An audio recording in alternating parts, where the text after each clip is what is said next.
Well, God is sending us to the 41st Psalm. That's Psalm 41 of this morning.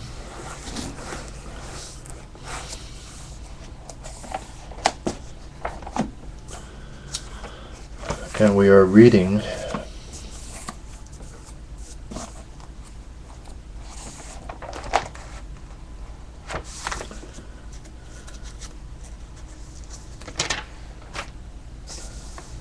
from verse 10. So Psalm 41, starting at verse 10.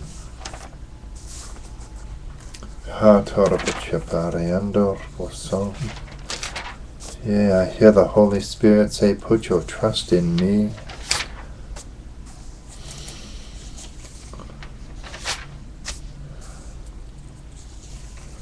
For I am the Lord your God. I will care for you, I will strengthen you. I will minister through you.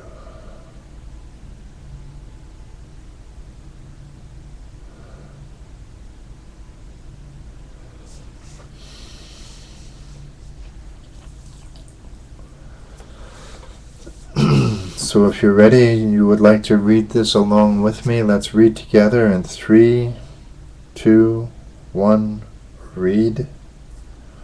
But thou, O Lord, be merciful unto me, and raise me up, that I may requite them. By this I know that thou favorest me, because mine enemy doth not triumph over me. Praise the Lord. Praise the Lord. Lord, help me to do a good job in a little bit of time. Hallelujah. Hallelujah.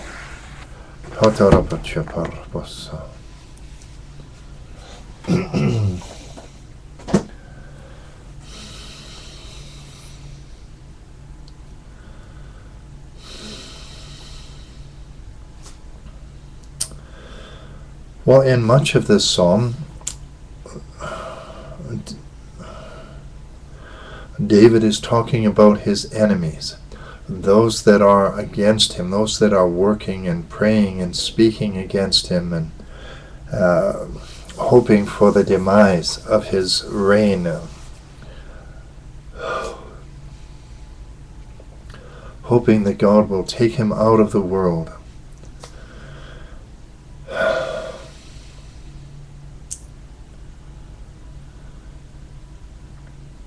And in verse 9 he goes on to say, even my trusted friends, even my close friends that I trust and that I share me, they've lifted, even my close friends and trusted allies and confidants are fighting against me. But Lord, you, at least you, will be merciful unto me, or Lord, at least, I pray that you at least will be faithful, that you at least will be merciful unto me, and raise me up.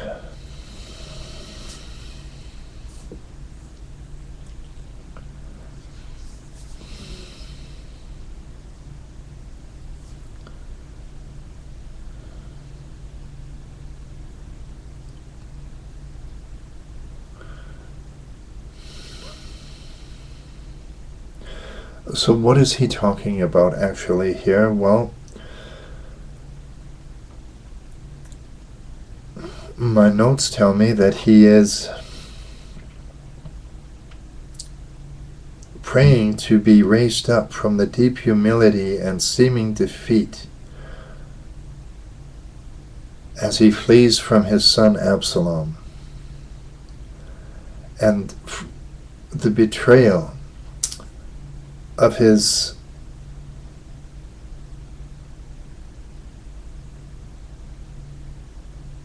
friend and confidant Ahithophel.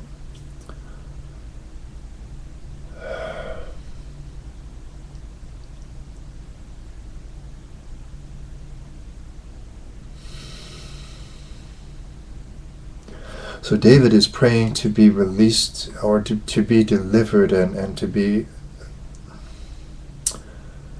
justified, and to be restored from betrayal, and to be delivered, I should say, or I should include, to be set free and to be delivered and to be justified and to be raised up above the betrayal of family and friends and trusted associates.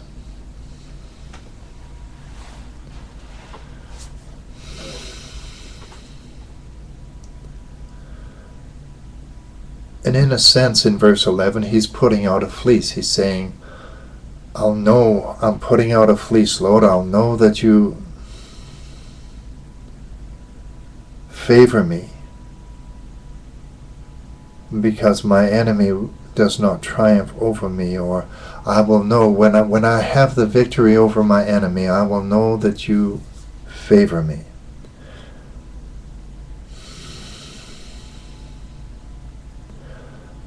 How often do we put out a fleece and get fleeced? Oh my goodness.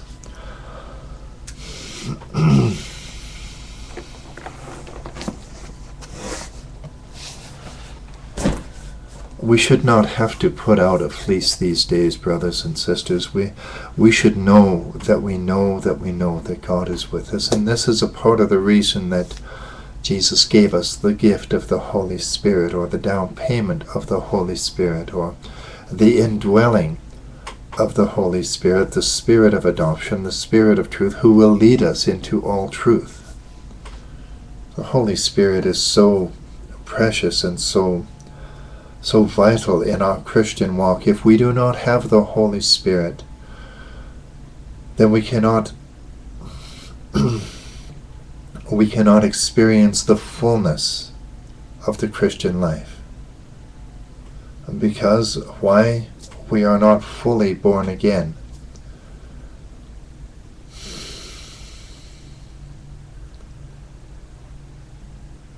We may have been baptized for the repentance of sins, but that the baptism process is not completed.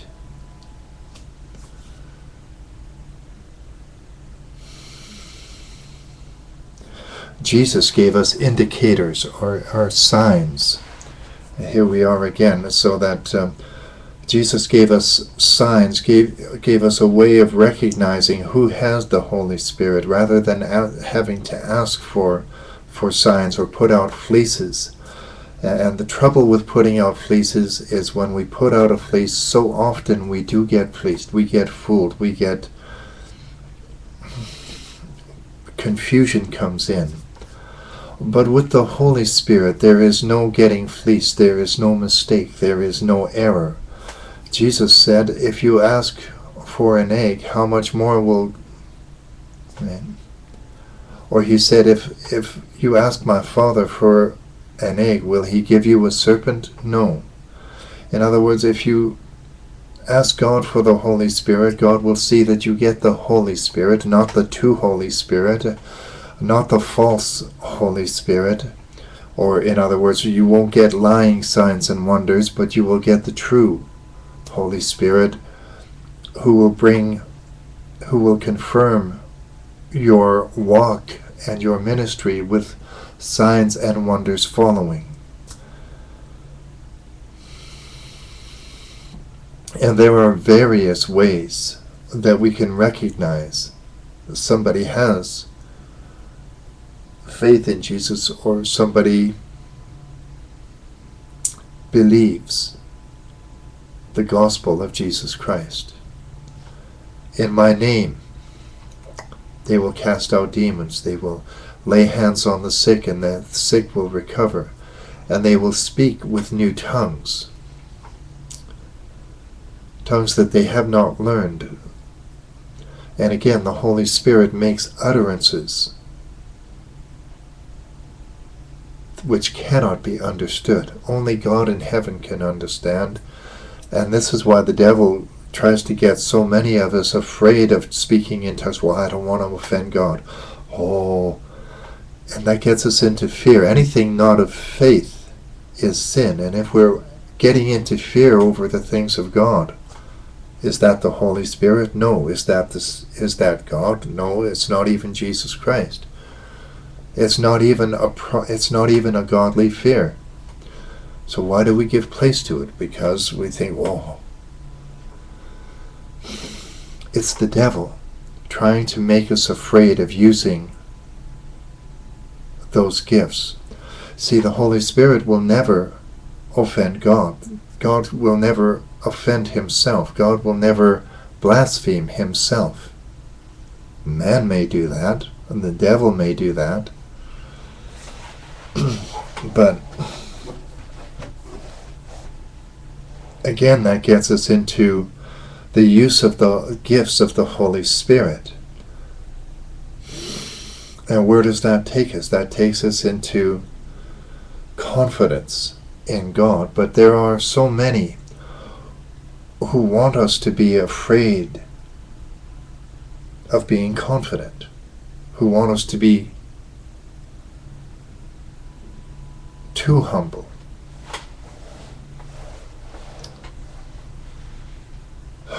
Oh, you're confident in your gifts. Oh, that's pride. That's pride. That's the sin. You can't be. Oh, come on. Pardon these. There's no other way to say it. Let's get real, people. God is not going to give us gifts that we need to be afraid of using, or that are going to lead us into sin. If it was a sin to be confident in our giftings and in our abilities through the Holy Spirit, or confident in our relationship with God and our partnership with the Holy Spirit, and the authority and the empowerment that comes through the Holy Spirit,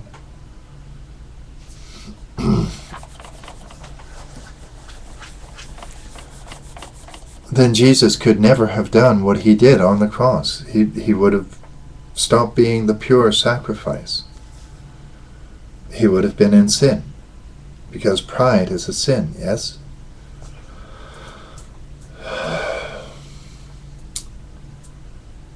There is a false humility that has crept into the church, and it is a doctrine of devils. I'll say it again. It is that false humility, that thing against, oh, don't be proud, oh, no speaking in tongues, you'll offend God. All of that is false humility. These are doctrines of devils, and I rebuke them and can render them powerless in the church.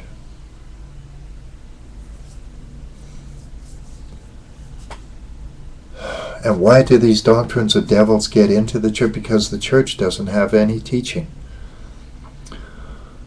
The church turned its back somehow, or the leadership, I should say. Somewhere, some leaders or some group of believers began to listen to these doctrines of devils, and not have, or they began to see people getting a little extreme. I perhaps need to be fair in that, but people began to be a little extreme, and the pastors said, oh, no more of that. That's it. We don't understand it. We can't control it, so we don't want any part of it. Thank you very much. And then the understanding gets lost from generation to generation to generation. And then we go from, thou shalt not eat of the tree of life, or the trees that are in the middle of the garden, especially the tree of the knowledge of good and evil, for in the day that you eat of it you will surely die. We go from that to, don't even touch it, lest you die. Right? So we go from a specific and direct command to something vague and general and paraphrased, and something, well, we're not sure. It brings, it just, even the very statement, don't even touch the tree in case you die. Right away that brings in fear. And anything that is not of faith is sin.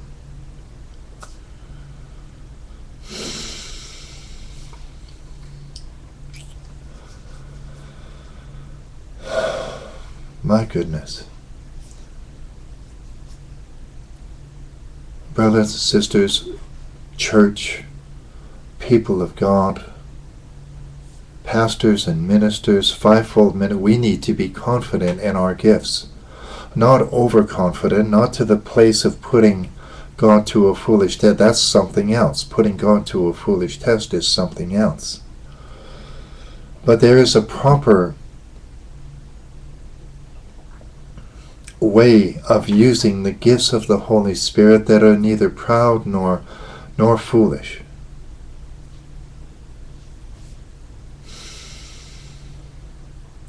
And yes, it is fine to be confident in your giftings as long as you understand that there is a right and a wrong use for your giftings.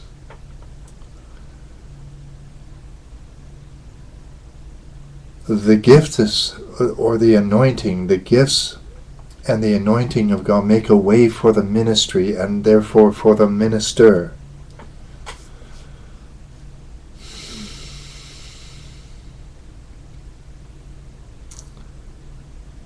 And the devil wants to keep us from using those gifts, because if we use those gifts, then people get healed, they get saved, they get set free, they get delivered. There is unity, true unity in the body of Christ. I have seen false teachers and false prophets go through the church and say, oh, unity, unity, unity. And unity is just the sheepskin covering the wolf. They use unity. These false teachers and false prophets will use unity, or the guise or the disguise and the covering of unity, to come among the people of God and tear them and rend them. And all these people want is money and power. They don't care about the sheep. They don't care about the church. They don't care about the people of God. They have it's unity by their description, not by the description of God. They don't want the unity of the faith. They're not after the unity of the faith and bringing people into maturity in Christ. They just want people unified and giving them money. Pardon the expression. And that's a pet peeve of mine. Lord, help us to be wise in our dealings with these people.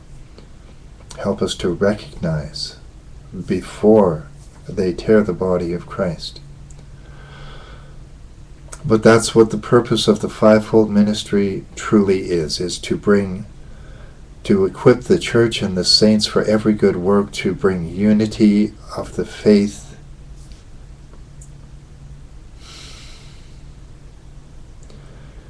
if somebody comes among you and they're talking unity, but they're not bringing you into maturity and unity of faith with other believers and equipping you for the ministry,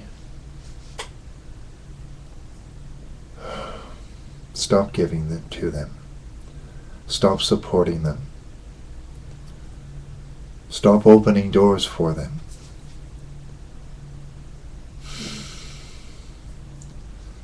Because they are false friends, and they are not the family of God. They are not true brothers and sisters. They are wolves in sheep's clothing. And I wondered where God was going with all of this, but that is the point. God is warning us today against wolves in sheep's clothing. Well, it's not been an easy message. God is seemingly giving me more and more of the messages that nobody wants to hear. Hallelujah. But everybody needs to hear them. That's the plain truth this morning. Well, that's about our show for today. God bless you. God keep you. Cause His face to shine upon you. And all the rest of that blessing be yours this morning. Hallelujah. Remember to visit our website. We have updated and upgraded our website and made it a little bit more interesting. Praise the Lord. Made it a little easier to get around and to navigate. But we still have a long way to go. Remember to tune in on Saturday evening for our broadcast on Kari Radio, Kari 550 Radio. That's you can tune in on the radio, or you can go online and catch the broadcast online anywhere in the world. Hallelujah. And that's about it for today. Remember that God loves you. Take the name of Jesus with you when you go. We'll see you tomorrow. God bless you. Bye for now.